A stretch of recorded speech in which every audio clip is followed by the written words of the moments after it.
நவசக்தி ஜோதிட கருத்தரங்கிற்கு வருகை புரிந்துள்ள தங்கள் அனைவரையும் வருக வருக என வரவேற்று இந்த ஜோதிட கருத்தரங்கை மிகவும் ஆர்வத்துடனும் தன்முனைப்புடனும் தன்னம்பிக்கையுடனும் நடத்தி வரும் நண்பர் ஐயா வேலு சிவா அவர்களுக்கு என் மனமார்ந்த நன்றிகளை தெரிவித்துக் கொள்கிறேன். மற்றும் இன்று இந்த கருத்தரங்கில் கலந்து கொண்டு பேச உள்ள பல ஜோதிட மேதைகளையும் வருக வருக என வரவேற்கின்றேன். இன்றைக்கி ஏன் நாம் இந்த திதிகள், கரணங்கள், யோகங்கள் இதை பற்றியெல்லாம் நாம் பேசுகிறோம் அப்படின்னு சொல்லி பார்த்தோம்னா, இன்றைக்கி நடந்துக்கிட்டு இருக்கிறது எப்பயுமே நான் பேசும்போது அன்றைய ஜோதிட விஷயங்கள், அன்றைய பஞ்சாங்க விஷயங்கள், அது ரொம்ப முக்கியம். அதில் பார்க்கும்போது இன்றைக்கி மார்கழி 8 செவ்வாய்க்கிழமை திருதியை திதி. இந்த திருதியை திதிங்கிறத பற்றி நான் உங்களுக்கு கொஞ்சம் தெளிவாக சொல்கிறேன். திருவோண நட்சத்திரம், வியாகபாதம் யோகம், கரசை கரணம், இதில் ஏதோ ஒன்று செல்வத்தோடு சம்மந்தப்படாமல் நம்ம அந்த செல்வத்தை பற்றி நம்ம பேசக்கூடிய அமைப்பு வராது. இப்போ நம்ம பார்த்ததில் எது செல்வத்தோடு சம்மந்தப்பட்டதுன்னு பார்த்தீங்கன்னா கரசை, கவுளுவம், தைதுளம், இது எல்லாமே செல்வத்தோடு சம்மந்தப்பட்ட திதிகள் தான் ஆச்சுங்களா. இந்த கரணங்களில் இந்த கரசை கரணம் அப்படிங்கிறது யானையினுடைய கரணம். இந்த யானையினுடைய கரணம் அப்படிங்கிற யானைங்கிறது செல்வத்துக்கு உண்டானது. மகாலட்சுமி செல்வத்தை அவங்க வாகனமாக வச்சுருப்பாங்க. இந்த கரசை கரணத்துக்குன்னு சில சுபாவங்கள் உண்டுங்க. நீங்கள் யாராச்சும் கரசை கரணத்துக்காரரை நீங்கள் பார்த்தீங்கன்னா பழைய விஷயத்தை கேட்டிங்கன்னா கரெக்டாக சொல்லுவார். நான் இப்போ கடந்த ஒரு 2 நாட்களாக திருப்பூரில் ஒரு வகுப்பு. அந்த ஊரில் இன்றைக்கி எடுத்துகிட்டு பார்த்தோம்னா அந்த ஊர் ரொம்ப டெவலப் ஆகிடுச்சு. நிறைய டிராஃபிக், போகிறது வரதெல்லாம் சிரமங்கள். அந்த லேண்ட்மார்க்கை கண்டுபிடிக்கிற கொஞ்சம் தடுமாட்டங்கள் இருந்துச்சு. அந்த சமயத்தில் தான் நான் சொன்னேன், இதில் யார் கரசை கரணம் இருக்கீங்களோ அவங்க கூட உட்காருங்க, அவங்க அந்த தடங்கிறத கரெக்டாக சொல்லுவாங்க. இது எதை வச்சு சொல்கிறோம் அப்படின்னு கேட்டிங்கன்னா, கரசைனா யானை ஒரு தடத்தில் போயிடுச்சு, மீண்டும் வருது அப்படின்னா 20 வருஷம் கழிச்சு கூட அதே தடத்தை கொஞ்சம் கூட ஸ்டெப்பு மாறாமல் 2 அடி கூட மாறாமல் வரும். நம்ம மனிதர்கள் என்ன பண்ணுவாங்க, அந்த 20 வருஷத்தில் அந்த இடத்துல ஒரு பிளாட்டை போட்டு ஒரு காம்பவுண்டை கட்டி ஒரு வீட்டை கட்டிடுவாங்க, யானை உள்ளே புந்து வெளியே போயிடும். ஆனால் மக்களுக்கு தரப்படும் செய்தி என்ன, யானை வீட்டுக்குள் நுழைந்தது அப்படின்னு பேப்பரில் போடுவாங்க. உண்மையிலே சொல்லப்போனால் யானை அதோட தடத்தில் தான் போகும். இந்த கரசை கரணத்துக்காரங்கிட்ட நீங்கள் ஏதாவது குற்றங்குறைகளையோ கோபதாபங்களையோ ஒரு வார்த்தைகள் சொல்லிவிட்டீர்கள் என்றால் 10 வருஷம் 20 வருஷம் கழிச்சு கூட மறுபடியும் சொல்லுவாங்க, இந்த வருஷம் இத்தனை வருஷத்துக்கு முன்னாடி நீங்கள் என்ன திட்டினீங்க. நாம் சில பேர் மறந்துடுவோம், ஆனால் அவங்க மறக்க மாட்டாங்க. இந்த விஷயத்தை நான் ஏன் சொல்கிறேன் அப்படின்னு கேட்டிங்கன்னா, இந்த கரசை கரணத்தில் பிறந்தவங்க தன் பலம் தான் அறியாதவர்கள். யானை எவ்வளோங்க வெயிட் இருக்கும், டன் கணக்கில் இருக்கும். ஆனால் அதை விட மிகச்சிறிய உருவமுடைய மனிதன்கிட்ட அது அடங்குது. ஒரு சிங்கத்தை கூப்பிட்டு கோயில்கிட்ட நிறுத்தி ஆசீர்வாதம் பண்ண சொல்லி காணிக்க வாங்கிறதில்ல, ஒரு புலியை கூப்பிட்டு செய்கிறதில்ல. ஏன், விளைவுகள் வேறு மாதிரி இருக்கும். ஆனால் ஒரு யானையை பழக்கப்படுத்துகிறானே மனிதன், அவ்வளோ பெரிய ஜீவராசி எப்படி அந்த சின்ன மனிதனுக்கு கட்டுப்படுது அப்படின்னு கேட்டிங்கன்னா, இந்த யானையினுடைய சுபாவம் என்னென்னா, குட்டியில் இருக்கும்போது ஒரு சின்ன சங்கிலியாலோ கைத்தாலையோ கட்டுறான், அது இழுத்து பார்க்குது, வரல. பெரிய யானை ஆனதுக்கப்புறமும் அப்படி அதே கைத்தை போட்டு கட்டுறான், அதே சங்கிலியை போட்டு கட்டுறான். அப்போ இதுலேருந்து நம்ம தெரிஞ்சுக்கிற விஷயம், அந்த கரணத்தில் என்ன தெரிஞ்சுக்க விஷயம் அப்படின்னா, கரசை கரணத்துக்காரங்களுக்காகத்தான் நான் பேசிகிட்டு இருக்கேன். தெளிவாக தெரிஞ்சுக்கங்க. நீங்கள் ஒரு முயற்சியில் ஒரு முறை தோற்றுவிட்டால் மீண்டும் மறுமுறை முயற்சி பண்ணுறதுக்கு தயங்குறீங்க. இந்த சுபாவம் உங்கள் உடம்புலேயே இருக்குது. இந்த கரணங்களை பற்றி சொல்லி வச்சுருந்து நிறைய ஆய்வுகள், நிறைய ஜோதிட ஆசிரியர்கள் பண்ணியிருக்காங்க. ஐயா தனியாசலம் ஐயா கரணத்தை பற்றிலாம் பேசும்போது அவரை பற்றி கண்டிப்பாக நம்ம நினைவூட்டணும். அவருடைய வழிகாட்டுதல் தான் நமக்கு இந்த கரணத்தை பற்றி ஒரு உந்துதல் கிடச்சிது. அதே மாதிரி பார்த்திங்கன்னா ஜெயன் ஐயா, நிறைய பேர், ஏகப்பட்ட பேர் இதில் ஆராய்ச்சிகள் பண்ணியிருக்காங்க. பழைய நூல்கள் அந்த கரணத்தை பற்றி நிறைய சூட்சமாக சில விஷயங்களை சொல்லியிருக்காங்க. அதையெல்லாம் ஆய்வு பண்ணி பார்க்கும்போது இந்த கரசை கரணத்துக்கானுங்க ஒரு விஷயத்தை முயற்சி பண்ணி ஃபெயிலியர் ஆகிடுச்சுன்னா மீண்டும் முயற்சி பண்ணுறதை தவிர்க்கிறாங்க அப்படிங்கிற விஷயத்தை அவர்கிட்ட நினைவூட்டுங்க. உங்கள் சக்தி உங்களுக்கு தெரியாமல் இருக்கிறீங்க, உங்கள் சக்தி உங்களுக்கு தெரியாமல் ஒருத்தர்கிட்ட கட்டுப்பட்டு இருக்கிறீங்க அப்படிங்கிறத நீங்கள் நினைவூட்டலாம். அதே மாதிரி கரசை கரணத்துக்கான மிகப்பெரிய பிரச்சனை என்னவா வரும்னு பார்த்தீங்கன்னா, வயிறு தான். யானைக்கு பிரச்சனை என்னங்க, வயிறு தான். அதே மாதிரி யானை கூட்டமாக தான் வசிக்க விரும்பும். அப்போ கரசை கரணத்துக்காரன பையனுக்கு ஒரு பொண்ணை கட்டி வச்சா அவன் கூட்டு குடும்பமாக தான் இருக்க விரும்புவான். இது நல்லா தெளிவாக தெரிஞ்சுக்கணும். கரணத்துலேருந்து யானைகள் தனியாக இருந்துச்சுன்னா மனிதர்களுக்கு ஆபத்து. ஒத்த யானை தானே பாதிக்குது. கூட்டமாக யானை இருந்துச்சுன்னா எந்த பிரச்சனையும் பண்ணல. சமீபத்தில் நான் வாஸ்து பார்க்குறக்காக இந்த காந்தலூர்னு சொல்லிட்டு மூணாருக்கு பக்கத்தில் ஒரு ஊர் இருக்குங்க. அந்த ஊருக்கு நான் வாஸ்து பார்த்த போயிட்டு திரும்ப ஒரு சாயந்தரம் ஆகிடுச்சு. நான் வண்டியில் வந்துக்கிட்டு இருக்கேன், நண்பர் கூட வராரு. இருபுறமும் யானை கூட்டம். நாம் தயக்கமாக முன்னாடியே நிறுத்திட்டோம். ஏன்னா நம்ம யானையை கோயிலில் பார்த்துருக்கோம், சர்க்கஸில் பார்த்துருக்கோம், காட்டுக்குள்ளே பார்த்ததே இல்லை.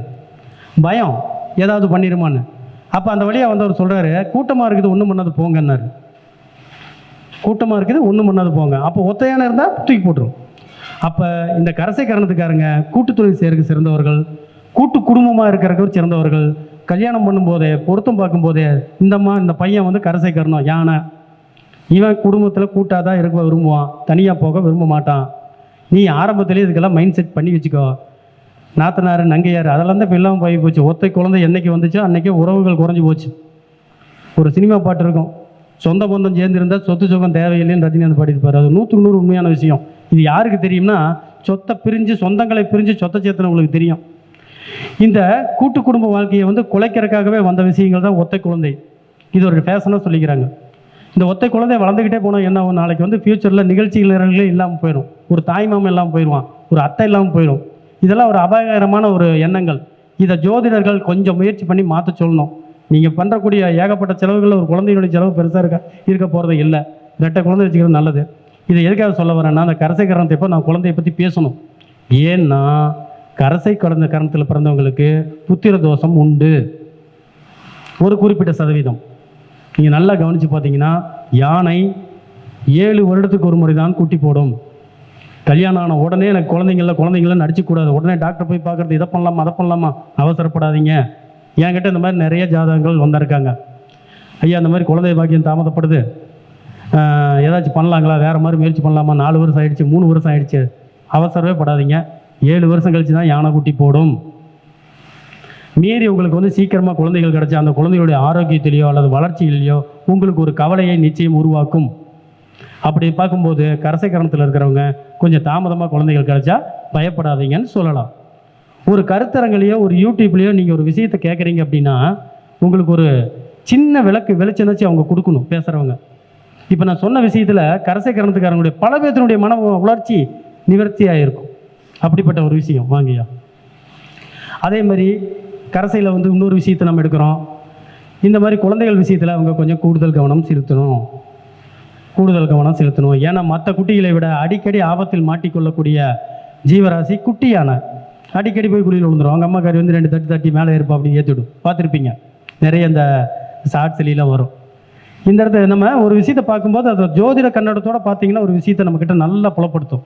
கரசைனா குழந்தை பாக்கியத்துக்கு தடை, கரசைனா லேட்டாக குழந்தைங்க கிடைக்கும், கரசைனா கூட்டு குடும்பமாக தான் இருக்கணும், தனியான இருந்துச்சுன்னா பிரச்சனை. இத்தனையும் நீங்கள் தெரிஞ்சுக்கிட்டு கூடவே வந்தவர் ஒருத்தர் கேட்பார், ஏங்க இந்த அதிர்ஷ்டங்கிறாங்களே அதுக்கு ஏதாச்சும் நான் அந்த கரணத்தில் பண்ண முடியுமா? நிறைய யூடியூப்பில் சொல்கிறாங்க கரணநாதனை இயக்குங்கள். ஏங்க நாம் போய் இயக்கிறதுக்கு நம்மளால் ஒரு ஆளை கூட இயக்க முடியாதுங்க. எப்படியே போய் இயக்கிறது யோசனை பண்ணி பாருங்கள். நாம் இயக்கிக்க முடியுதா? காலையில் 6 மணிலேருந்து 10 மணி வரைக்கும் இயக்க முடியுதா? நான் மீட்டிங்கே 9 மணிக்கு வரலான்னு நினச்சேன்.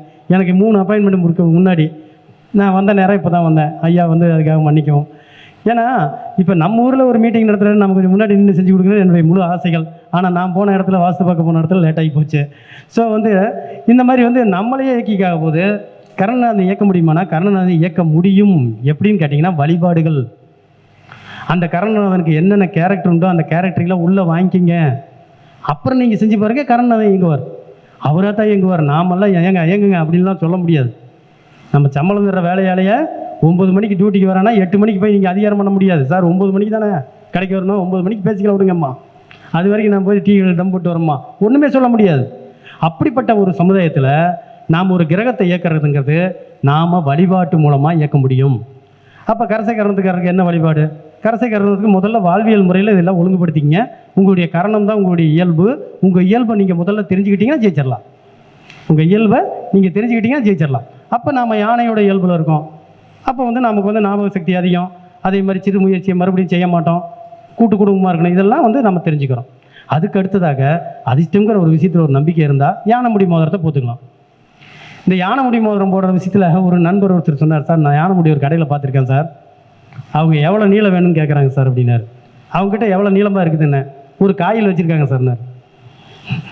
இப்போ தெரிஞ்சுக்கணும், நம்ம யானைக்கிட்ட ஒரு வாழைப்பழமோ வெல்லமோ கொடுத்து ஆசீர்வாதம் வாங்கிக்கிட்டு யானைப்பாகனுடைய அனுமதியோடு யானைப்பாகனிடம் அதுக்குண்டான கட்டணத்தை கொடுத்து யானை வாளிலிருந்து ஒரு சிறு முடியை வெட்டிக்கிட்டு வந்து அதை வீட்டில் வச்சு சாமி கும்பிட்டு அதை முதல்ல குலதெய்வத்திட்ட போய் வச்சு சாமி கும்பிட்டு அதுக்கப்புறம் நம்பிக்கையான ஒரு ஆசாரியாரிடம் கொடுத்து அதை செஞ்சு போட்டுக்கிட்டாங்கன்னா கரசை கரணத்துக்காரங்களுக்கு நல்ல பலன் தரும். கரசை கரணத்தை பேசும்போது ஐயா நான் ஏன் இந்த கரணத்தை அதிகமாக எடுத்துக்கிட்டேன்னா இன்றைக்கி அதான் ஓடுது, அதுக்காக எடுத்துக்கிட்டேன். இந்த கரசை கரணத்தை பற்றி பேசும்போது பிள்ளையார்பட்டி கணபதியை பற்றி பேசாமல் இருக்க முடியாது. நவகிரகங்களும் ஒருங்கிணைந்த ஒரு சுயம்பு தெய்வம் பிள்ளையார்பட்டி கணபதி, பாறை குடைவு தெய்வம். ஏன் அந்த விநாயகருக்கு மட்டும் அவ்வளோ பவர்? வழியில் போனோம்னா போகிற வழியில் 10 விநாயகர் இருக்குது. அவரும் விநாயகர் தான், இவரும் விநாயகர் தான், எல்லாமே விநாயகர் தான், ஒன்றும் தத்துவம் ஒன்றும் மாற்றம் இல்லை.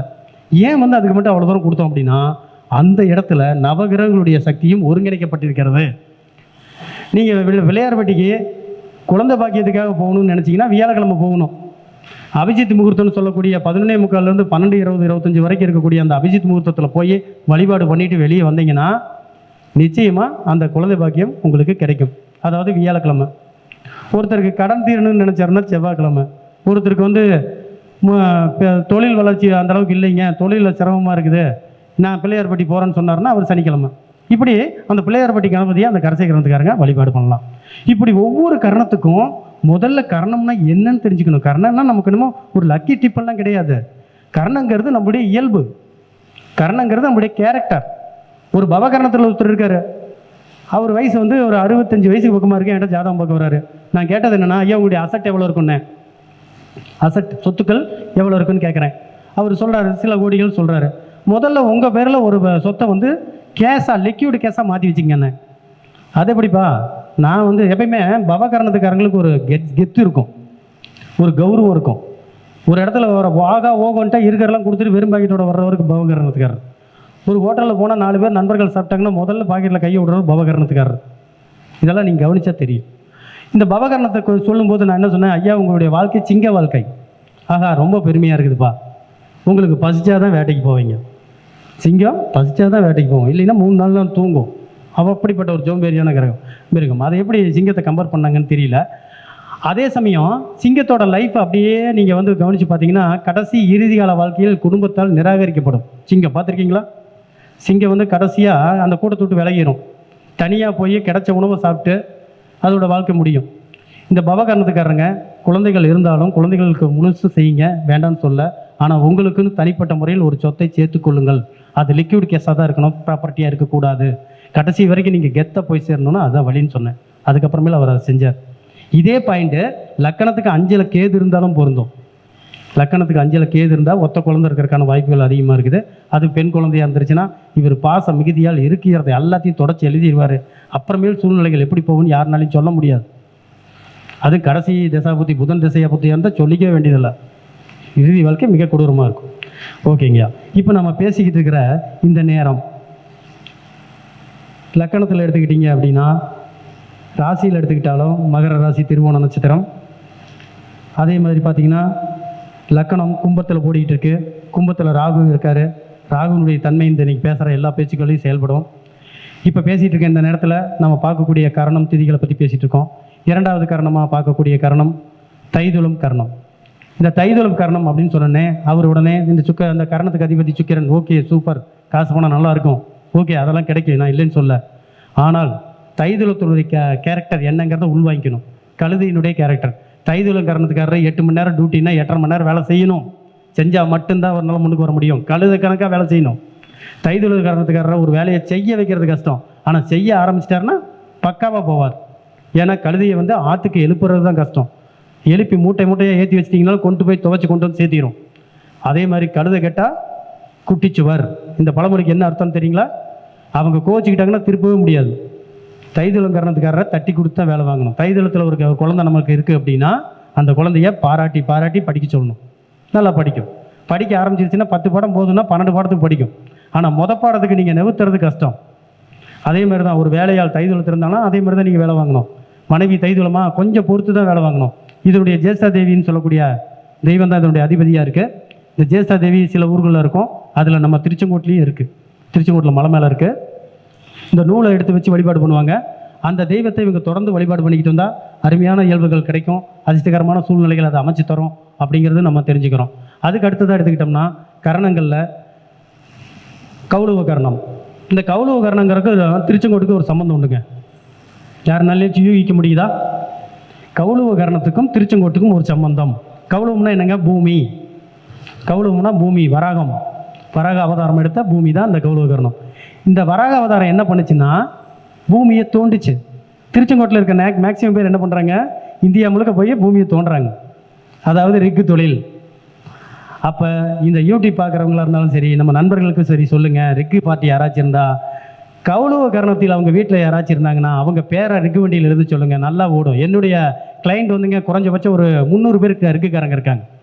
அவங்க எல்லாத்துக்குமே நான் சில சூச்சுமங்களை அப்பப்போ சொல்லிக்கிட்டே வருவேன். அவங்க எல்லாத்தையும் ஒருங்கிணைச்சு நான் ஒரு வாட்ஸ்அப் குரூப் வச்சுருக்கிறேன். என்னோடய குரூப் பார்த்திங்கன்னா ஒரு 3 குரூப் இருக்கும். அந்த 3 குரூப்லேயும் ஒரு 500 பேருக்கு மேற்பட்டவங்க இருக்காங்க. தினசரி ஒரு 1500 பேர் நம்மகிட்ட கான்டாக்டில் இருக்காங்க. அந்த மாதிரி குரூப் நீங்களும் இயக்கலாம். என்னுடைய வாட்ஸ்அப் குரூப் நம்பர் பார்த்தீங்கன்னா 73 இதில் நீங்கள் போட்டிங்கன்னா என் குரூப்பில் வந்து ஜாயின் ஆயிடுவீங்க. தினசரி ஜோதிட டிப்ஸும் சரிங்க, வாஸ்து சம்மந்தப்பட்ட சந்தேகங்களும் சரி, லட்சுமி கடாட்ச வகுப்புகள் சம்மந்தப்பட்டதாக இருந்தாலும் சரி, அனைத்தும் உங்களுக்கு தொடர்ந்து சொல்லி கொடுத்துருப்போம். ஏன் வாங்க. இந்த மாதிரி பார்க்கல இந்த கௌளவ கரணம் அப்படிங்கிறது ரிக்குக்கு பேர் போன கரணம். கௌளவ கரணம் நடக்கிற நேரத்தில் நான் போர் போட சொல்லுவேன். நம்ம குரூப்பில் கூட ஒருத்தர் சென்னையில் வந்து கேட்டிருந்தார் சமீபத்தில், ஐயா நம்ம போர் போடணும், எந்த நாளில் போட்டோம், எனக்கு அதிர்ஷ்டமான நாளில் போட்டா, அப்படி போட்டால் எப்போ தண்ணி கிடைக்கும்? முதல்ல உங்களுக்கு போர் போடுறதுக்கான தகுதியை அமைச்சு கொடுக்குற கரணமே கௌளவ கரணம் தான். இந்த கௌளவ கரணத்தில் போர் போடும்போது நிச்சயமாக போர் சக்ஸஸ் ஆகும். சரி, எத்தனை அடியில் தண்ணி வரும்? அப்பயே நீங்கள் ஒரு பிரசனம் போட்டு பார்க்கணும். இது எங்கள் ஐயா குருஜி ஜிகே ஐயா சொல்லி கொடுத்த ஒரு வழிமுறை தான். அப்போ நடக்கிற திசையை சேர்த்திங்க, புத்தியை சேர்த்திக்கிங்க, அந்தரத்தை சேர்த்திங்க. இப்போ சூரிய திசை சந்திர புத்தி செவ்வாய் அந்தரம் நடக்குதுன்னு வச்சுக்கோங்க. சூரிய திசைக்கு 6 போட்டுக்குங்க, சந்திரனுக்கு ஒரு 10 போட்டுக்குங்க, செவ்வாய்க்கு ஒரு 7 போட்டுங்க. 3ஐயும் டோட்டல் பண்ணி பக்கத்தில் ஒரு 0 போடுங்க. அத்தனை அடியில் தண்ணி வரும். செஞ்சு பாருங்கள். அற்புதமான ஒரு வழிமுறைகள்லாம் ஐயா சொல்லி கொடுத்துருக்காரு. அதில் இந்த கௌளவ கரணத்தை பற்றி நான் ஆய்வு செய்யும்போது நான் தெரிஞ்சுக்கிட்ட ஒரு விஷயம் ரிக்கு ஃபீல்டுக்கு சம்மந்தப்பட்டது. அதே மாதிரி ஒவ்வொரு தொழில் ஒருத்தர் செய்கிறாருனாலும் அந்த தொழிலில் முன்னேற்றம் கிடைக்கல அப்படிங்கிறப்ப கரணநாதன் வழிபாட்டுக்கு முன்னாடி கரணநாதன் கை காட்டக்கூடியவர் யாருன்னா அந்த துறை யாருக்கு சம்மந்தப்பட்டதுன்னு கேட்குறாரு. உதாரணத்துக்கு ஒருத்தர் விவசாயம் பண்ணிக்கிட்டு இருக்கிறாரு. அவர் தொடர்ந்து விவசாயத்தில் பெரிய ஒரு ஈல்டு எடுக்க முடியல. அவர் வந்து கேட்குறாரு, ஐயா என்ன பண்ணலாம் அப்படின்னு. உங்களுடைய இனம் வேறையாக இருக்குது, அந்த விவசாயத்துக்கு உண்டான இனம் யாருன்னு தெரியுங்களா? விவசாயம் வேளாளருக்கு உண்டானது, ஈஸியாக சொல்லுவோம். சரி, போர்வெல் வண்டி யாருக்கு உண்டானது? போர்வெல் தொழில் செய்யக்கூடியவங்க நிறைய பேர் நிறைய இனத்தில் சேர்ந்தவங்க செய்கிறாங்க. சார் இதில் இனத்தை நான் பாகுபடுத்துறதுக்காக சொல்ல, ஒரு குறிப்பிட்ட விஷயத்தை தெரிஞ்சுக்கிறதுக்காக சொல்கிறேன். மற்றபடி எனக்கு இனத்து மேலே எல்லாம் நம்பிக்கை கிடையாது, அதனுடைய தன்மை மேலே தான் நம்பிக்கை உண்டு, அதுக்காக சொல்கிறேன். இப்போ பார்த்தீங்கன்னா இப்போ போர்வெல் தொழில் யாருடையது அப்படின்னு பார்த்தீங்கன்னா மண் சார்ந்த தொழிலாளர்கள் கூடையது, போயர்கள்னு சொல்லுவாங்க. அவங்களுக்கு தான் அந்த தொழில். அந்த தொழிலை அவங்களால செய்ய முடியல, ஏதோ ஒரு காலகட்டத்தில் விட்டுடுறாங்க. நவீனமயம் வந்ததுக்கப்புறம் மிஷினரியெலாம் வச்சு நாம் வந்து ஒரு தொழிலை உருவாக்குறோம். ரெக்கு உரிமையாளர்களுக்காக நான் இப்போ சொல்லிகிட்டு இருக்கேன். நீங்கள் என்ன செய்யணும்னா நலிவடைந்த அந்த இனத்தைச் சேர்ந்த ஒரு முதியவரை கண்டுபிடிக்கணும். நீங்கள் சீசன்னு சொல்லிட்டு 3 மாதம் 6 மாதம் வண்டி எடுத்துகிட்டு போவீங்க. அப்போ அந்த முதியவருக்கு நீங்கள் ஏதாவது தட்சணையும் உடையும் கொடுத்து மானசீக ஆசீர்வாதம் வாங்கினா கூட போதும். ஏன்னா உங்கள் தகுதிக்கு கால் நடுவது பிடிக்காதுமீங்க, மானசீக ஆசீர்வாதம் வாங்கினீங்கன்னா போதும். கண்டிப்பாக அந்த சீசன் நீங்கள் சக்ஸஸ். நான் சொல்லி கொடுத்து நிறைய நம்மளுடைய ஆழ்துளை கிணறு போர்வெல் அந்த அதிபர்கள் நிறைய பேர் என்கிட்ட ரிசல்ட் சொல்லியிருக்காங்க. பக்காவான ரிசல்ட். லாக்டவுனில் கூட சூப்பரான ரிசல்ட் எடுத்தாங்க. லாக்டவுன் நடந்த 20-21 கூட சூப்பரான ரிசல்ட் எடுத்தாங்க. நான் இந்த பரிகாரத்தை நான் ரொம்ப நாளாக சொல்லி கொடுத்துட்ருக்கேன். இந்த கரணம் இவங்களுடையது. அப்போ ரிக்கு தொழில் ஏதாவது முடங்குச்சு, அதாவது ஸ்லோவாக இருக்குது, அந்த மாதிரி ஃபீல் பண்ணால் உங்களுடைய வாடிக்கையாளர்களுக்கு நீங்கள் சொல்லுங்கள். உங்கள் வீட்டு ஜாதகங்கள் எல்லாம் கொடுங்க. அதில் உங்கள் குழந்தைகளோ மனைவியோ யார் பேர் அதில் இருக்குதுன்னு பாருங்கள். கௌளவ கரணம் இருக்கிறவங்க பேரை முன்னாடி எழுதுங்க போதும். நீங்கள் ஆர்சி எடுக்க வேண்டாம், முன்னாடி எடுங்க போதும், நிச்சயம் சக்ஸஸ் ஆகும். அதுக்கு அடுத்ததாக போகிறோம் வணிசை கரணம். இந்த வணிசை கரணம்னு போயிட்டோம்னாவே கும்பாபிஷேகம்லாம் அதிகமாக அதில் நடக்கிறத பார்த்துருப்பீங்க. வணிசை கரணத்துக்காரங்க ஒரு முறை ஏனும் கும்பாபிஷேகத்தில் கலந்து கொள்ள, அந்த வேலைகளில் கொஞ்சம் கலந்து கொள்ளணும். வசதி இருந்தால் பெருசாக செய்யுங்க, முடியலையா 21 செங்கல் வாங்கி கொடுங்க, 21 செங்கல் வாங்கி கொடுங்க. 21ல் நிறைய விஷயங்கள் உண்டு, அதை பேசணும்னா இன்னும் டைம் அதிகமாகும். 21ங்கிறது அற்புதமான ஒரு தான எண். தானம் கொடுத்தா கூட 21 முறை செய்யணும். ஒரு பழக்க வழக்கத்தை 21 முறை செஞ்சீங்கன்னா உங்ககிட்ட அடாப்ட் ஆயிரும். அப்போ 21 செங்கல் வாங்கி கொடுங்க. வணிசைகரணத்துக்கு அதிபதியான சூரியன் நேர்மை மிக மிக முக்கியம். வணிசைகரணத்துக்காரங்க அதிகம் பேர் வந்து நீங்கள் கவனித்து பார்த்தீங்கன்னா அரசியல்லையும் அரசாங்கத்திலையும் இருப்பாங்க. அரசியலில் இருக்கக்கூடிய வணிசைகரணத்துக்காரங்க முடிந்த அளவுக்கு நேர்மையாக செயல்படுங்கள். நீங்கள் நேர்மையாக செயல்பட தற்சமயத்துக்கு பார்க்கல பைத்தியகாரத்தமாக தெரியும், ஆனால் வளர்ச்சியை ஆகாயத்தை நோக்கி பயணிக்கும். கர்ணநாதனை பொறுத்த வரைக்கும் அவர் என்ன பண்ணுவார்னா, அவருடைய இயல்புக்கு அந்த கர்ண மனிதன் இயங்குறானான்னு பார்ப்பார். அவரை போய் நாம் இயங்க வைக்க முடியாது. நான் ஆரம்பத்தில் சொல்லிட்டேன், நீங்கள் இயங்கினா அவருடைய ஆசீர்வாதம் முழுக்க உண்டு. இதில் என்ன சந்தேகம்? அந்த இயல்பு நமக்குள்ளார வந்துருச்சுன்னா சக்ஸஸ் வருது. அப்போ வணிசைன்னு எடுக்கும்போதே ஒரு முக்கியமான விஷயத்தை எடுத்துக்கணும். நந்தி மாடு. வணிசையில் மாட்டில் 3 வகை இருக்குதுங்க. ஒன்று பசுமாடு, இன்னொன்று எருது, இன்னொன்று ஜல்லிக்கட்டு மாடு. ஒரு பொண்ணு பிடிச்சி போச்சு, அந்த அம்மா அப்பா எடுத்துகிட்டு வந்து இந்த பையனுக்கு இந்த பொண்ணை கட்டியே வைக்கணுங்க அப்படிங்கிறாங்க. அந்த அம்மா மக நட்சத்திரம், அந்த ஐயா மூல நட்சத்திரம். எப்படி வருது பாருங்க, ஜின் மக நட்சத்திரம் மூல நட்சத்திரம், பையன் ரோகிணி. அதை விட்டுறலாம். இப்போ நான் அந்த பொண்ணையே கட்டி ஆகணுமான்னு கேட்குறேன். ஆமாங்கன்னு சொல்கிறாங்க. அம்மா இந்த பொண்ணு மாடு, இந்த பொண்ணுக்கிட்ட அன்பு காட்டினீங்கன்னா பசுமாடாக இருந்து அதுக்கிட்ட நிறைய கறந்துக்கலாம். பசுமாடாக இருந்தால் நம்ம நிறைய நன்மைகள் உண்டு. வேலை கொடுத்தீங்கன்னா எருதா வேலை செய்யும். வேலை கொடுத்தா எருதா வண்டி இழுக்கும், ஏர் உழுவும், எல்லா வேலையும் செய்யும். ஆனால் அடக்க நினச்சிங்கன்னா ஜல்லிக்கட்டு மாடாக மாறிடும். அப்போ வணிசை காரணத்துக்காரங்க உங்கள் வீட்டில் இருந்தாலும் சரி, நண்பர்களாக இருந்தாலும் சரி, குழந்தைகளாக இருந்தாலும் சரி, நீங்கள் என்ன செய்யணும்? இது ஒரு மாடு. என்ன கருத்தரங்களில் அவர் பேசினார்? இது ஒரு மாடு. இதை வந்து அன்பு காட்டினா பசுமாடு, வேலை கொடுத்தா எருது, அடக்க நினச்சா ஜல்லிக்கட்டு மாடு. தூக்கி போட்டு போயிட்டே இருக்கும். நீங்கள் ஜல்லிக்கட்டில் பார்த்தீங்கன்னா 10 பேர் பாய்வான், தூக்கி எரியும். தூக்கி எரிஞ்சிட்டு ஜெயிச்சிட்டாங்கன்னு அறிவிச்சுன்னா அந்த சணலெல்லாம் தாண்டி ஓடியாந்து ஒரு 10 வயசு பிள்ளைகிட்ட நிற்கும். அந்த பிள்ளை அந்த கைத்தை பிடிச்சி கூட்டு போகும். பார்த்துருக்கீங்களா? எப்படி இத்தனை பேர்த்த 10 பேர்த்த பந்தான மாடு 10 வயசு பிள்ளைக்கு எப்படி கட்டுப்பட்டுச்சு? அந்த இடத்துல அந்த மாடு வந்து அன்புக்கு கட்டுப்படுது, அந்த இடத்துல அதிகாரத்துக்கு திமிருது. ஸோ வணிசைக்கரணத்துக்காரங்களா அதிகாரம் செய்யக்கூடாது. வணிசைக்கரணத்துக்காரங்க நேர்மையாக இருக்கணும். வணிசைக்கரணத்துக்காரங்க உழைப்புக்கு சளைக்கக்கூடாது. வணிசைக்கரணத்துக்காரங்க பேசினா தான் கோயிலில் நந்தியே கேட்கும்.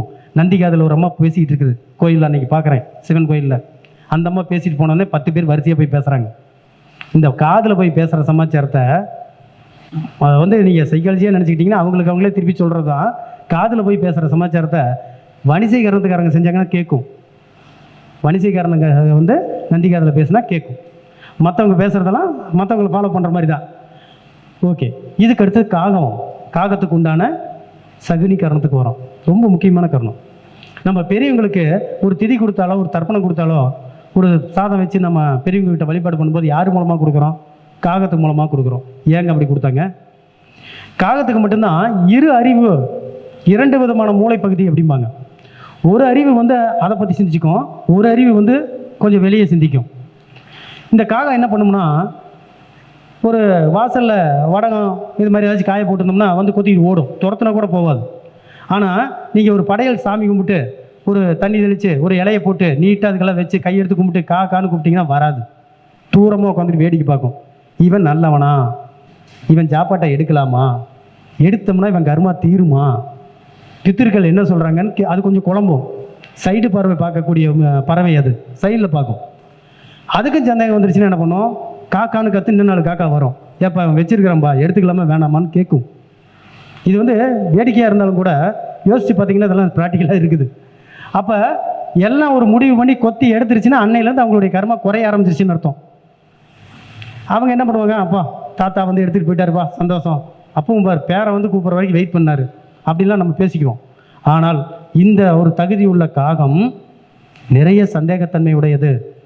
சகுனி கரணத்துக்காரர்கிட்ட நீங்கள் ரெக்கார்டாக பேசினா தான் கேட்பார், இல்லைன்னா அப்படிங்களா சந்தோஷங்க சரியா. அதிகமாக சிரிக்கிறவங்க சகுனி கரணத்துக்காரங்க.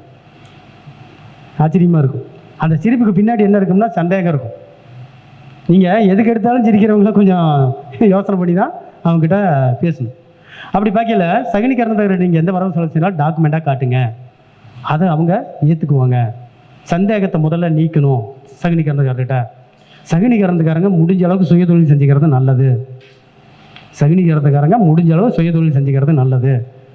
50 வேலையாட்கள் இருக்கிற இடத்துல 51வது வேலையாளாக சகுனிகரணத்தில் ஒருத்தர் போய் சேர்ந்தார்னா அவர் தான் கடைசியாக சேர்ந்த வேலையாள் அப்படின்னு சொல்லி பயப்படுத்த விரும்பலை. அந்த அளவுக்கு கம்பெனி ஸ்ட்ராங் ஆகிடும். அந்த உழைப்பை ஏன் நீங்கள் அடுத்தவங்களுக்கு தரீங்க, நீங்களே செய்யுங்க அப்படின்னு சொல்லக்கூடிய ஒரு சக்தி கரணத்து அடிப்படையில் மட்டும் ஓகே. மற்றபடி ஜாதக ரீதியாக சந்திரன் 4, 6, 8, 12 இருந்தால் சுயதொழில் செய்யக்கூடாது. சனி நீச்சம் அடைஞ்சிருந்தால் சுயதொழில் செய்யக்கூடாது. இதெல்லாம் வேறு கருத்துக்கள். கரணத்தில் மட்டும் நான் உங்களுக்கு சொல்லிட்டு இருக்கேன். ஓகே, அதுக்கு அடுத்ததாக பார்க்குறோம். அடுத்த கரணத்தில் பார்த்தீங்கன்னா நாகவ கர்ணம். இதில் வந்து பாலமாக விட்டுருப்பேன், அது அடுத்தது வரேன்.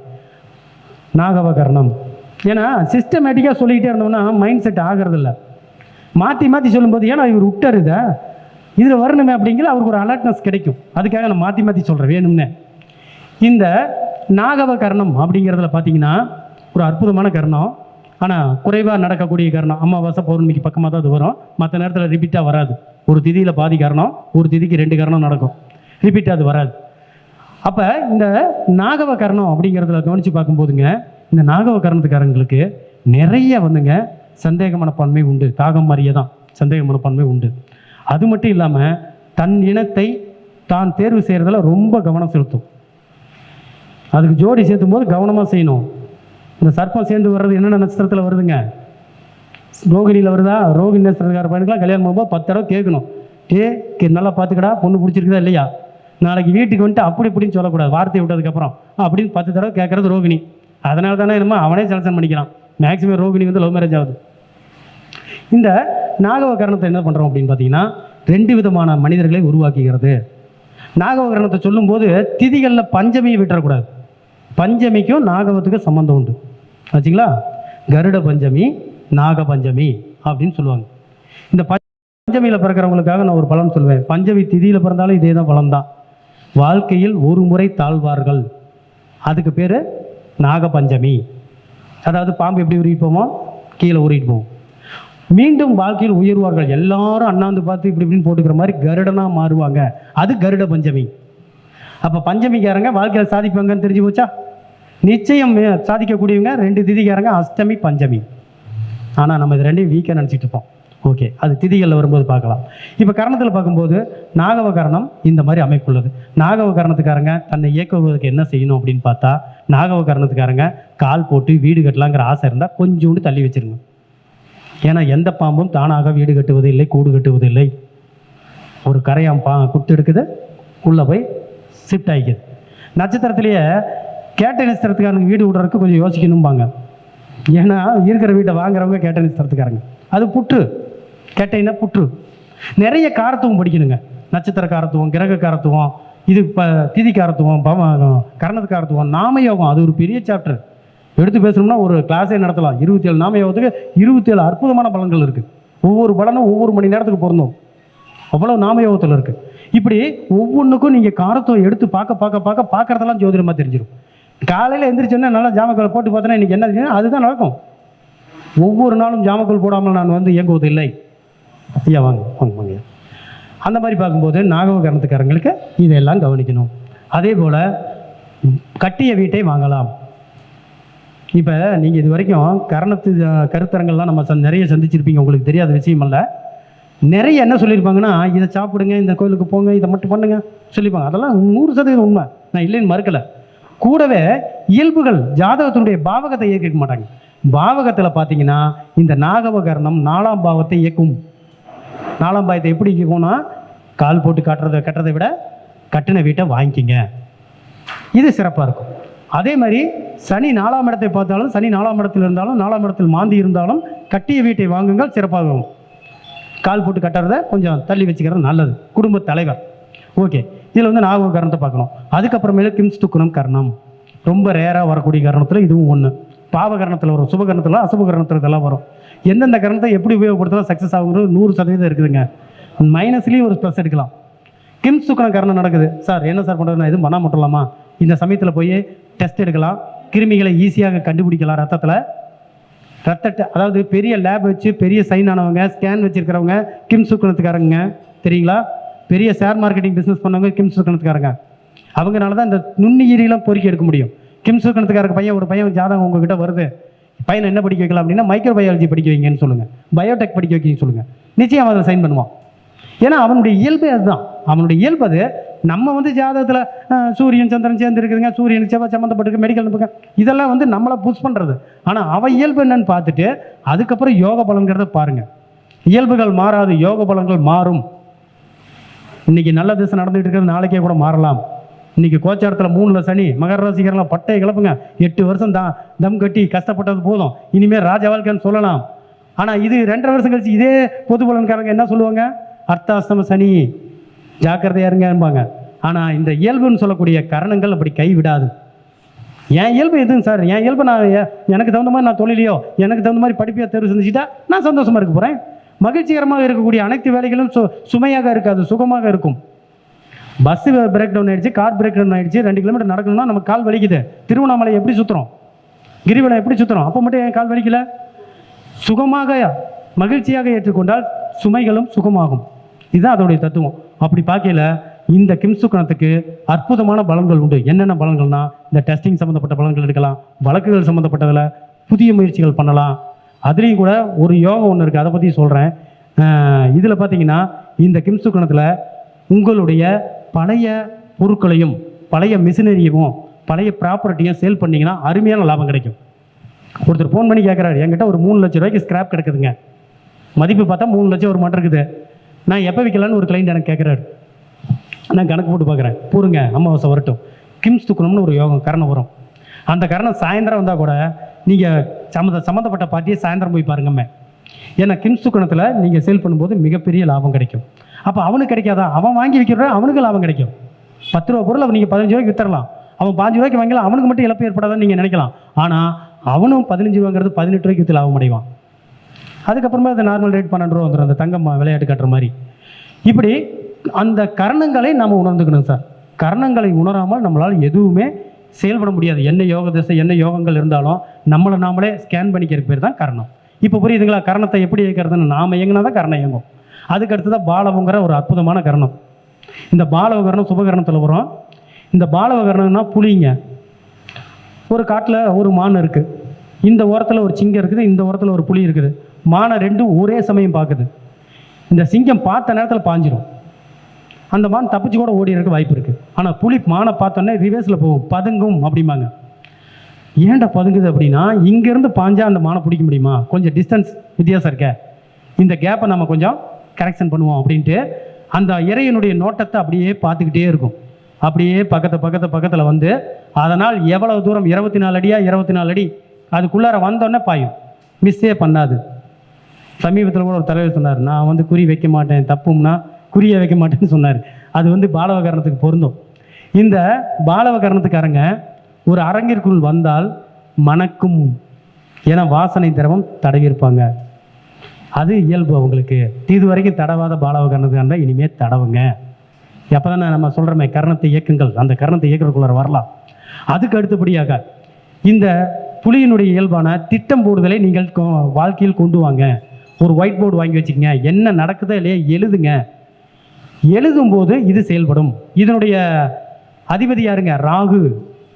அவர் திட்டங்களுடைய அதிபதி, அதாவது பெரிய பெரிய திட்டங்கள் பெருசு தான். ராகு கிட்ட சின்னதே பிடிக்காது, எல்லாம் பெருசுமாங்க.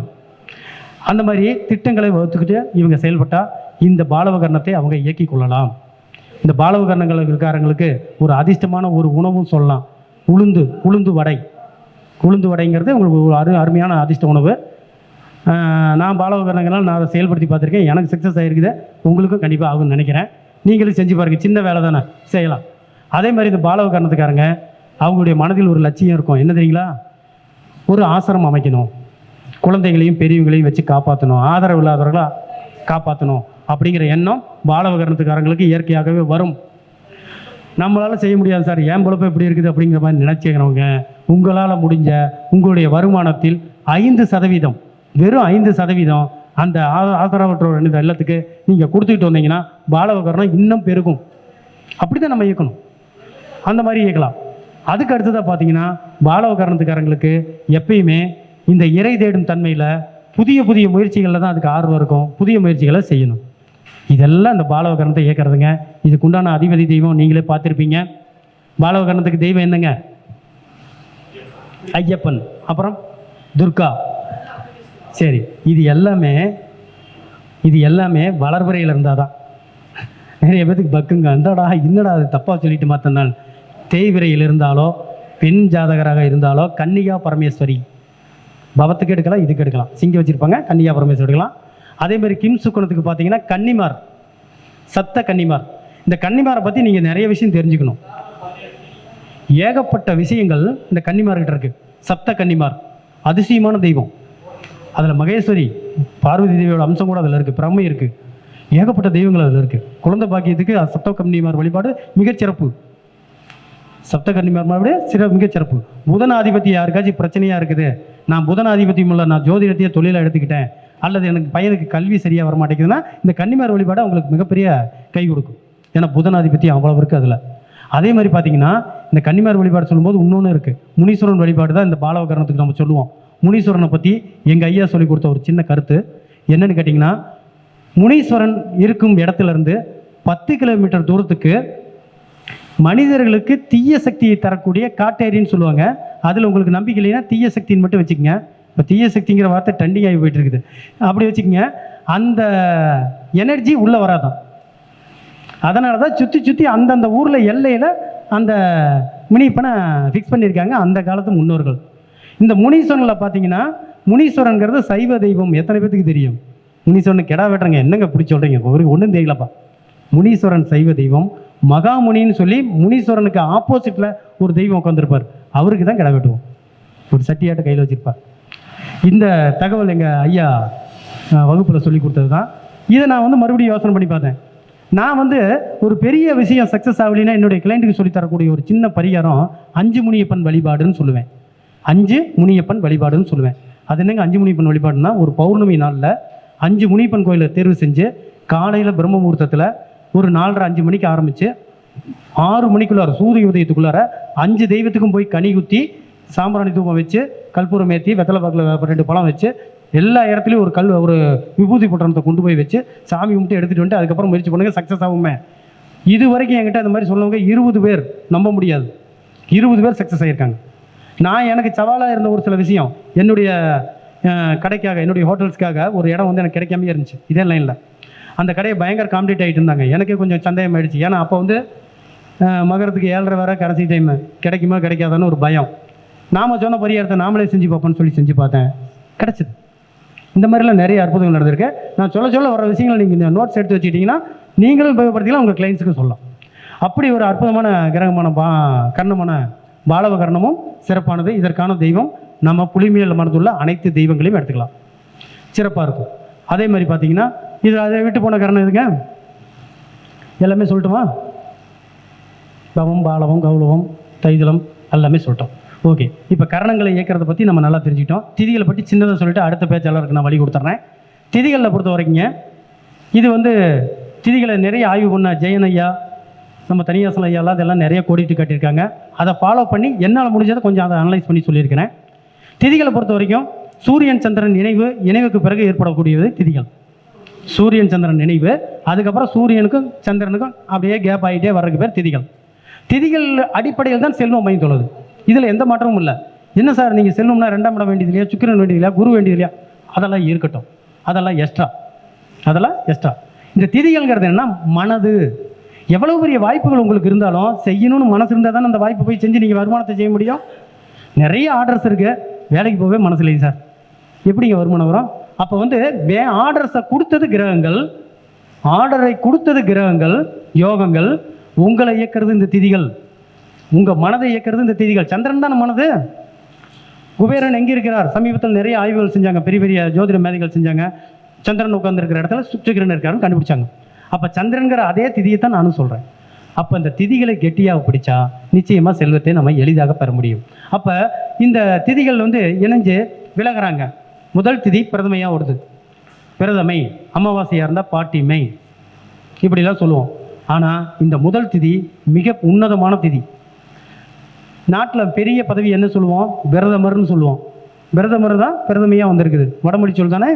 அப்போ பிரதமர் பதவி என்ன கம்மியான பதவியா? அப்படி அல்ல. பிரதமையில் பிறந்தவங்க எந்த ஒரு மாய மந்திரங்களுக்கோ அதிர்ஷ்டங்களுக்கோ நம்பாதவங்க, அடிபணியாதவங்க. பிரதமையில் பிறந்தவங்களுக்கு நீங்கள் கேட்டு பாருங்கள், சார் வேலை செஞ்சால் தான் சார் காசு, அடையான் சார் அதெல்லாம் தேவையில்லை சார், வேலையை பார்ப்போம் சார். இந்த வார்த்தையை அதிகப்படி பயன்படுத்தக்கூடியவர்கள் பிரதமை தீதிக்காரங்க. பிரதமை தீதிக்காரங்க அது ஜோதிடர்கிட்ட வந்தால் அது ஒன்று அவங்களுடைய பிரச்சனைக்காக வருவாங்க. அதிர்ஷ்டத்துக்காக என்றைக்குமே ஜோதிடரை நாடாதவர்கள் பிரதமை தீதிக்காரங்க. பிரதமை தீதிக்காரங்களுக்கு இயற்கையாகவே உஷ்ணத்தன்மை அதிகமாக இருக்கும். ஏன்னா சூரியன்லேருந்து அந்த நெருப்புலேருந்து அந்த நிலவு அப்படியே பிரியுது. நிலவுக்கு சுய ஒளி கிடையாது, சுயத்தன்மை கிடையாது, எல்லாம் அவர்கிட்ட வாங்கினது தான். அங்கேருந்து பிரியும் போது அந்த உஷ்ணத்தன்மை அந்த பிரதமை தீதியில் பிறந்தவங்களுக்கு இருக்கும். அப்போ பிரதமை தீதியில் பிறந்தவங்க உஷ்ணத்தன்மை உள்ள உணவுகளை எடுத்துக்கொள்ளக்கூடாது. கண்டிப்பாக அவங்க குளிர்ச்சியான ஒரு தேகத்தை அவங்க மாற்றிக்கணும். இரண்டாவதாவது துவிதியை. இந்த துவிதியை பற்றி பார்க்கும்போதுங்க, உங்களுக்கு தெரிஞ்ச ஜாதகங்கள் நிறைய இருந்துச்சுன்னா இனிமேல் போய் அப்படியே வீட்டில் இருந்து எடுத்து போட்டு பாருங்கள். இன்னொரு விஷயத்தையும் சொல்கிறேன். நம்ம நண்பர் இவர் ராஜரத்னம் வந்திருக்காரு இளம்பிள்ளையிலேருந்து. அவர்கிட்ட அவர் இத்தனை வருஷமாக பார்த்த ஜாதகங்கள்லாம் எழுதி வைப்பார். நானே பார்த்து அதிசயிச்சிருக்கேன், இத்தனாயிரம் ஜாதகம் எழுதி வச்சிருக்காரா. இன்றைக்கெல்லாம் கம்ப்யூட்டருக்கு டேட்டா பண்ணிக்கிறோம். அவர் அந்த காலத்துலேருந்து எழுதிட்டு இருக்கிறார். இத்தனாம் தேதி வந்தார், இவர் இந்த பிரச்சனை கேட்டார், இவர் இந்த ராசி, இந்த லக்கணம் எல்லாம் எழுதி வச்சிருப்பார். இந்த டேட்டா மெயின்டனை மேக்ஸிமம் ஜோதிடம் மெயின்டைன் பண்ண என்ன ஆகும்னா, ஒரே மாதிரி பிரச்சனை வந்துக்கிட்டு இருக்கிற ஆளுங்களை நம்ம ஈஸியாக அடையாளம் கண்டுபிடிச்சிக்கலாம்.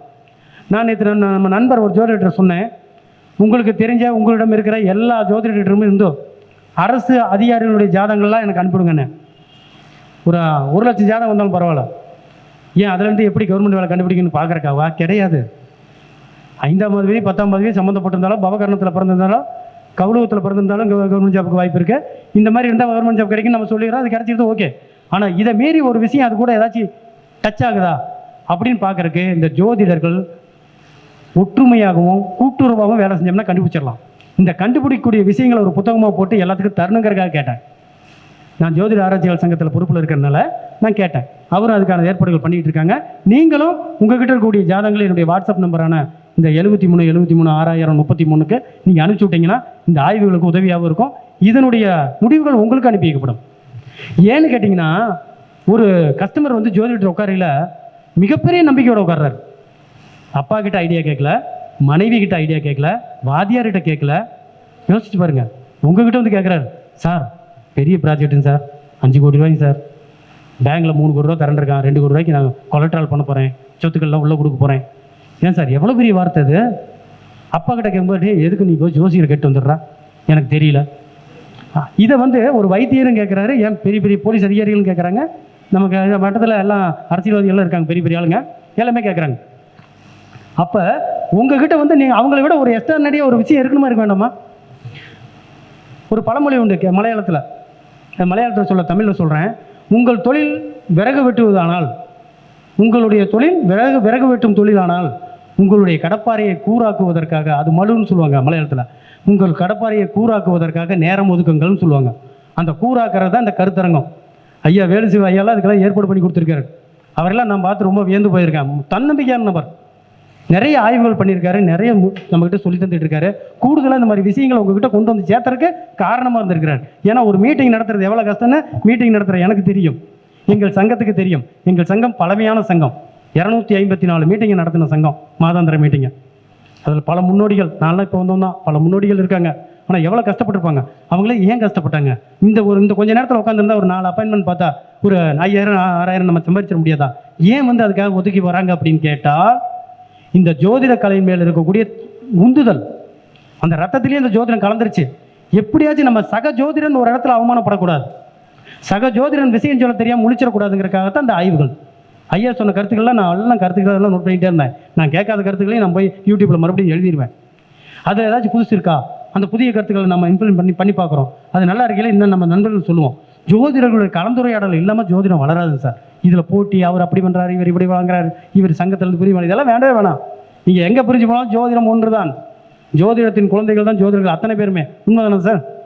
அப்படி இருக்கையில் அந்த ஆய்வுகளுக்கு இதெல்லாம் பயன்படும். ஆச்சுங்களா? இன்னும் நிறைய பார்த்தோம்னா நிறைய பேசலாம். இந்த ஒவ்வொரு கட்டத்திலையும் ஒவ்வொரு இதில் பார்க்கலாம். அடுத்தது வந்து திதிகளில் அற்புதமான திதியான அஷ்டமியை பற்றி பேசுவோம். அஷ்டமி திதி இருக்கிறதுலே மிக வலுவான சிறப்பான திதி. இன்றைக்கு நடந்துகிட்டு இருக்கிற மிகப்பெரிய இயக்கங்கள் அனைத்துமே அஷ்டமி திதியில் ஆரம்பித்தது தான்.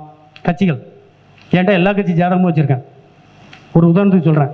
அண்ணா திராவிட முன்னேற்ற கழகம் பார்த்தீங்கன்னா 17/10/1972 காலையில் 8:30 ஜனனமாச்சு. அப்படியே போட்டு எடுத்திங்கன்னா அந்த ஜாதகம் இன்றைக்கி வரைக்கும் என்ன போயிட்டு இருக்குது, இன்றைக்கி மாரக திசையா பாதக திசையா எல்லாம் பார்த்துக்கலாம். கேப்டன் மட்டும்தான் மாறுவாங்க. அதே மாதிரி இது எடுத்துக்கிட்டிங்கன்னா ராபின்சன் பூங்காவில் ஆரம்பித்த தேதி விருது வச்சுருக்கோம், சமீபத்தில் ஆரம்பிச்ச வச்சுருக்கோம். இதை எதுக்காக சொல்கிறேன்னா, இதெல்லாம் தெரிஞ்சோ தெரியாமல் அஷ்டமியில் ஆரம்பிச்சிருக்காங்க. தெரிஞ்சோ தெரியாமல் அஷ்டமியில் ஆரம்பிச்சிருக்காங்க. ஸோ அஷ்டமியே நம்ம ஒதுக்க வேண்டாம். எதுக்கு ஒதுக்கலைன்னா, கடன் வாங்குறதுக்கும் மருத்துவமனைக்கு போகிறதுக்கு மட்டும் ஒதுக்கிடுங்க. மற்ற எந்த விஷயத்துக்கும் அஷ்டமதி ஒதுக்க வேண்டாம். தாராளமாக செய்யலாம். இருந்தாலும் மனசில் கொஞ்சங்க ஒன்று செஞ்சு பாருங்கள், சின்னதாக சக்ஸஸ் ஆச்சுன்னா பிடிச்சிங்க. எனக்கு தெரிஞ்ச ஒரு பெரிய விஐபி இருக்கார் நம்ம கிளைண்ட்டு, அவர் அஷ்டமியில் தான் கார் எடுப்பார், அஷ்டமியில் தான் கிரையம் பண்ணுவார். கேட்டால் நினைக்கும்பா, அவர் மனசில் அவர் உந்துதல் வந்திருக்கு. அதனால் அந்த திதிகளை பற்றி நல்லா பார்த்துக்கிறோம். சாதிக்கக்கூடிய திதிகள்னு சொல்லணும்னா பஞ்சமி அஷ்டமியை மிக பிரதானமாக சொல்லலாம். எல்லா திதியும் சாதிக்கும், ஆனால் ஹைலைட்டாக சொல்லப்போனால் கஷ்டப்பட்டு மேலே வந்து சாதிக்கக்கூடிய திதிகளில் பஞ்சமி அஷ்டமியை எடுத்துக்கலாம். மற்றபடி வந்து பார்த்திங்கன்னா யோகங்கள் நிறைய இருக்குது. அடுத்தடுத்து வரக்கூடிய பேச்சாளர்கள் இன்னும் பேசணும். அதனால் இதுவரையும் பொறுமை காத்து இந்த ஆய்வுகளை ஏற்றுக்கொண்ட தங்களுக்கு என் மனமார்ந்த நன்றிகளை தெரிவித்துக் கொண்டு, நீங்கள் இதை வந்து பயன்படுத்தி பாருங்கள். உங்களுடைய அனுபவங்களை கமெண்ட்ஸில் பண்ணுங்கள். நீங்கள் புதுசாக ஏதாச்சும் விஷயங்களை கண்டுபிடிச்சிருந்தாலும் அதை பதிவிடுங்க. எல்லாருக்கும் இந்த ஜோதிடம் போய் சேரணுங்கிற எங்கள் ஐயாவினுடைய அற்புதமான கொள்கையை ஃபாலோ பண்ணுறோம். நான் ஒவ்வொரு வீட்டுக்கும் ஜோதிடம் சிறு பர்சன்டேஜ் போய் சேரணும்னு நான் நினைக்கிறேன். அதுக்காக பயிற்சி வகுப்புகள் நடத்திட்டு இருக்கேன். ஒரு 10% முழுசாக நீங்கள் தெரிஞ்சுக்க வேணாம். முழுசாக யாருனாலும் தெரிஞ்சிக்க முடியாது. ஜோதிடம் கடல் அளவு தெரிஞ்சுக்க முடியாது. ஆனால் இந்த 10% நம்மளை கொஞ்சம் ஒழுங்குபடுத்துறதுக்காகும்னு சொல்லி இந்த வாய்ப்பு கொடுத்த ஐயா வேலுசிவாய் அவர்கள் நன்றி பாராட்டி விடைபெறுகிறேன். நன்றி, வணக்கம். எனது பெயர் திருச்செங்கோடு வாஸ்து MA ஜெகநாதன். என்னுடைய தொலைபேசி எண் 73 73 6033. நன்றி, வணக்கம்.